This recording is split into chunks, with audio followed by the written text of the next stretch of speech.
classes. Vanil classes is here to give you all the notes with proper explanation. So students, जैसे कि अभी हम लोग previous class में पढ़े थे टिश्यू के मेरिस्टेमेटिक टिश्यू एंड इसके characteristics. So in this class हम लोग पढ़ेंगे मेरिस्टेमेटिक टिश्यू के कितने टाइप्स है, काइंड्स ऑफ मेरिस्टेम्स हम लोग पढ़ेंगे. ओके स्टूडेंट्स, सो देखिए जैसे कि यहाँ पे हम लोग मेरिस्टेमेटिक टिश्यूज पढ़े थे, उसके बाद कैरेक्टरिस्टिक्स भी पढ़े थे. अभी देखेंगे मेरिस्टेमेटिक टिश्यू के काइंड्स, मतलब कितने टाइप्स में वो डिवाइड हुए हैं. तो जैसे कि होता है मेरिस्टेमेटिक टिश्यू डिवाइड होते हैं थ्री टाइप्स में डिवाइड होते हैं, और वो सब यहाँ पे जैसे कि लिखा गया है apical meristem, then intercalary meristem and lateral meristem. तो ये है तीनों टाइप्स जो कि मेरिस्टेमेटिक टिश्यू डिवाइड हुए हैं. तो अभी देख लेंगे एपिकल टिश्यू क्या होता है, एपिकल मेरिस्टेम क्या होता है. तो स्टूडेंट्स देखिए यहाँ पे लिखा गया है, यहाँ पे मैं आपको एक डायग्राम भी करके दिखाई हूँ. पहले ये देख लीजिए, ये देखिए आपको यहाँ पे एक डायग्राम दिखाई दे रहा है. तो ये है मेरिस्टेमेटिक टिश्यू का डायग्राम, और उसके पार्ट्स जो जैसे कि डिवाइड हुआ है उसी हिसाब से यहाँ पे करके दिखाई हूँ. देखिए स्टूडेंट्स यहाँ पे फर्स्ट क्या लिखा गया है, एपिकल मेरिस्टेम. एपिकल मेरिस्टेम के बाद इंटरकैलरी मेरिस्टेम, इंटरकैलरी मेरिस्टेम के बाद लैटरल मेरिस्टेम. तो स्टूडेंट्स यहाँ पे तो आप पूरा क्लियर हो जाते होंगे कि मेरिस्टेम के 3 टाइप्स है, एपिकल, लैटरल एंड इंटरकैलरी. तो यहाँ पे ये रहा एपिकल एंड इंटरकैलरी लैटरल, तो ये तीनों टाइप्स है. तो डायग्राम से तो आप क्लियर हो गए. अभी देखेंगे इन लोगों के डेफिनेशन क्या है, एपिकल मेरिस्टेम क्या है, इंटरकैलरी मेरिस्टेम किसे बोलते हैं, और लैटरल मेरिस्टेम क्या है. Okay students, so come to the first point, ये होता है एपिकल मेरिस्टेम. तो एपिकल मेरिस्टेम का मतलब क्या होता है, देखिए apical meristem is found at the growing tips of the stem root and their growing branches. देखिए तो एपिकल मेरिस्टेम हमें कहाँ पे मिलता है, ग्रोइंग पार्ट में, growing tips of the stem. यहाँ पे देखिए ग्रोइंग टिप्स बोला है. ग्रोइंग टिप्स मतलब क्या है, टिप्स मतलब पूरा अबव, टिश्यू के पूरा अबव पार्ट को हम लोग टिप्स बोलते हैं. देखिए जैसे growing tips of the stem root and their growing branches, branches के टिप में, स्टेम के टिप में और रूट के टिप में. देखिए जैसे कि यहाँ पे एक पॉइंट दी हूँ, यहाँ पे देखिए एपिकल मेरिस्टेम लिखा गया है, तो ये कहाँ पे है, टिप के ऊपर ही है तो ना, तो ये ग्रोइंग टिप होता है. तो ग्रोइंग टिप के पास प्रेजेंट होता है हमारा apical meristem. Then come to the second point, apical meristem is also called as primary meristem. तो एपिकल मेरिस्टेम को ऑब्वियसली हम लोग प्राइमरी मेरिस्टेम ही बोलेंगे, क्योंकि ग्रोइंग टिप के ऊपर ही ये ग्रो करता है. तो ये रहा apical meristem is called as primary meristem. फिर देखिए it consist of a group of cells. तो group obviously tissue means group of cells. तो यहाँ पे एपिकल मेरिस्टेम के बारे में बोला गया है. तो एपिकल मेरिस्टेम क्या कंसिस्ट करता है, it consist of a group of cells. Apical meristem में ये ग्रुप ऑफ सेल्स कंसिस्ट करता है which give rise to primary permanent tissue. देखिए एपिकल मेरिस्टेम में ग्रुप ऑफ सेल्स ही कंसिस्ट करता है और क्या करता है, जो कि प्राइमरी परमानेंट टिश्यू को राइज करता है. और यहाँ पे देखिए, यहाँ पे जैसे कि मैं अभी प्राइमरी परमानेंट टिश्यू बोली, तो यहाँ पे भी आपको एक क्वेश्चन अराइज होगा that what is primary permanent tissue. तो ये रहता है, ये जो प्राइमरी परमानेंट टिश्यूज यहाँ पे लिखा गया है, इसका मतलब होता है xylem and phloem. Okay, xylem and phloem को हम लोग प्राइमरी परमानेंट टिश्यू बोलते हैं. ओके स्टूडेंट्स, तो जैसे कि that together constitute the primary body of the plant. Okay students, तो यहाँ पे तो क्लियर हो गया कैसे क्या हुआ. अभी नेक्स्ट पॉइंट को चलते हैं. Due to the growth of apical meristems there is increase in the length of stems and roots. तो एपिकल मेरिस्टेम का जब ग्रोथ होता है, उसी ग्रोथ से और क्या होता है, स्टेम्स एंड रूट्स का भी इंक्रीज होता है. ओके स्टूडेंट्स, तो अभी तो आप क्लियर हो गए एपिकल मेरिस्टेम कहाँ पे पाया जाता है, एंड ये टिप के ऊपर ही, growing tips and branches and root stems के ऊपर ही पाया जाता है. ओके स्टूडेंट्स, तो अभी तो आप लोग समझ गए एपिकल मेरिस्टेम का मतलब क्या है, उसका डायग्राम भी देख लिए. अभी ये पॉइंट्स पूरा नोट डाउन कर लीजिए. ओके, सो स्टूडेंट्स देखिए अभी तो हम लोग मेरिस्टेमेटिक टिश्यू का फर्स्ट पॉइंट देख लिए, एपिकल मेरिस्टेम. तो एपिकल मेरिस्टेम के बाद अभी हम लोग देखेंगे intercalary meristem and lateral meristem होता क्या है. जैसे कि अभी एक प्लांट सेल में, अभी एक प्लांट में देखिए ये एक प्लांट है. अभी जैसे कि आपको बताइए यहाँ पे डायग्राम करके, ये जो प्लांट है, सपोज यहाँ पे मैं आपको लिख के भी बता देती हूँ, ये एक प्लांट है.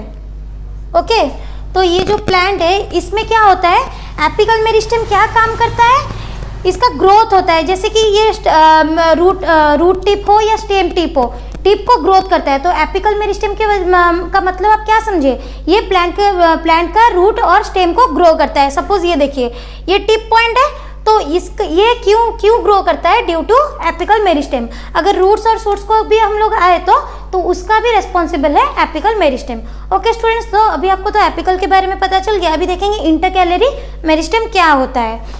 This is the part of apical meristem which gets separated from the apex due to the development of permanent tissue in between. Intercalary meristem क्या है, ये होता है एपिकल मेरिस्टेम का एक पार्ट है. ओके, तो इंटरकैलरी एपिकल मेरिस्टेम का ही पार्ट है। तो जैसे कि एपिकल मेरिस्टेम हमारा प्राइमरी पार्ट था, तो इंटरकैलरी भी हमारा प्राइमरी में ही जाएगा। Okay, which get separated from the apex due to the development of permanent tissue in between. देखिए इंटरकैलरी मेरिस्टेम वो क्या होता है, जब परमानेंट टिश्यू का डेवलप होता है तब इंटरकैलरी मेरिस्टेम क्या होता है, सेपरेट हो जाता है। क्योंकि जो परमानेंट टिश्यू का डेवलपमेंट हो रहा है वहाँ पे इसका मतलब क्या है, सेल डिवाइडिंग हो रहे हैं। अगर सेल डिवीजन हो रहा है तो सेपरेशन वहाँ पे कैसे भी होगा। Okay students, intercalary meristem helps in elongation of the organs. देखिए सपोज ये है प्लांट और ये प्लांट में इंटरकैलरी क्या करते हैं, एलोंगेशन ऑफ द ऑर्गन्स का एलोंगेशन करते हैं।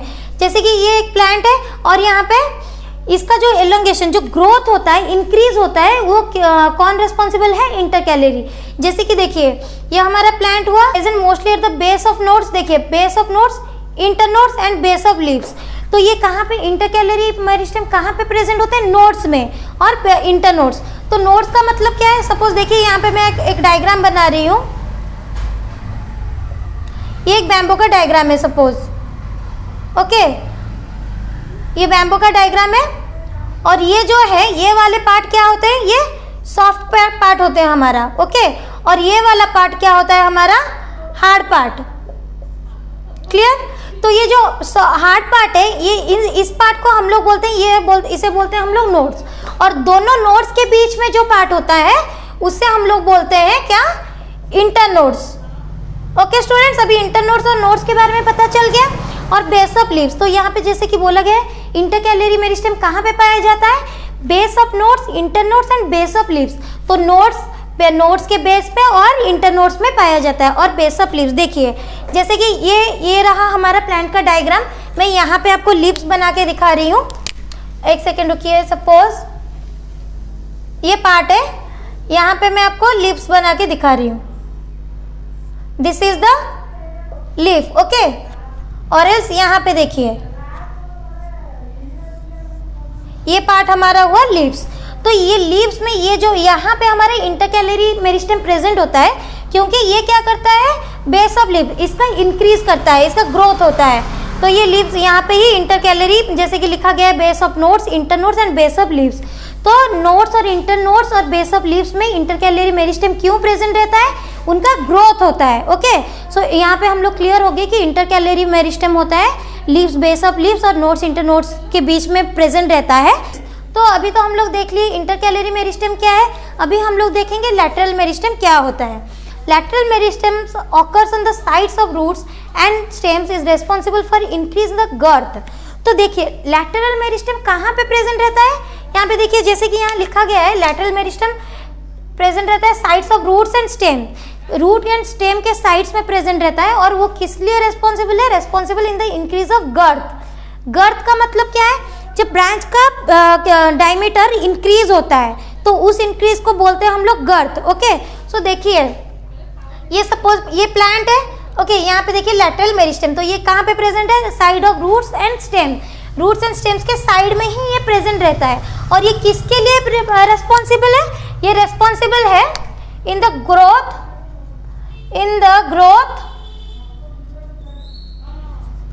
Of plant. Okay, in the growth of the girth,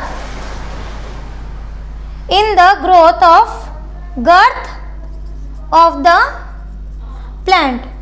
So plant का जो गर्थ होता है उससे ग्रो करने के लिए तो ये हमारा लैटरल मेरिस्टेम यूज होता है। तो देखिए ये जो है, ये सपोज ये हमारा प्लांट है, ये जो गर्थ है, ये गर्थ इंक्रीज होता है इन डायमीटर। जैसे कि मैं यहाँ पे लिखी हूँ diameter of the roots and stems, obviously उसी को ही इंक्रीज करता है। तो ये देखो ओके स्टूडेंट्स, अभी तो आप समझ लिए क्यों गर्थ इंक्रीज होता है और लैटरल मेरिस्टेम गर्थ क्यों इंक्रीज करता है। तो अभी हम लोग नेक्स्ट पॉइंट देखेंगे।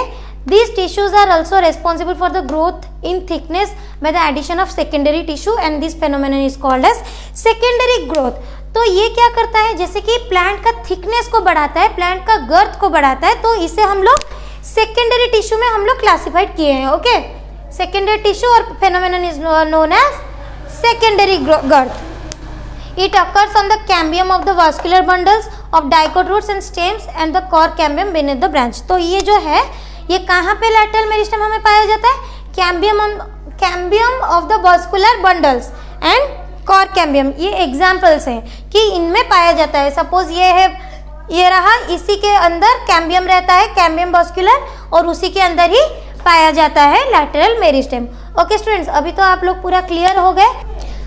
सो स्टूडेंट्स देखिए, अभी तो मेरिस्टेमेटिक टिश्यू का apical meristem, intercalary meristem and lateral meristem, इन तीनों के बारे में तो हम लोग को पता चल गया एक्चुअली क्या है ये तीनों और क्या रोल प्ले करते हैं। अभी शॉर्टली मैं वंस अगेन आपको बोलना चाहती हूँ कि एपिकल मेरिस्टेम क्यों डिपेंड होता है, वो shoot tip and root tip को इंक्रीज करता है। Okay, so coming to intercalary क्या करता है, ये नोड्स एंड इंटरनोड्स के बीच में प्रेजेंट रहता है and coming to base of the leaves, तो वहाँ पे उनका ग्रोथ के लिए ये हेल्प करता है, रेस्पॉन्सिबल है जहाँ पे सेल डिवीजन होता है। Okay, so coming to lateral में क्या करता है, ये प्लांट का जो गर्थ है, मीन्स प्लांट का गर्थ उसे डायमीटर को इंक्रीज करता है। ओके, सो अभी तो आप क्लियर कट हो गए, क्या कैसे आपको पूरा डेफिनेशन क्लियर कर दी।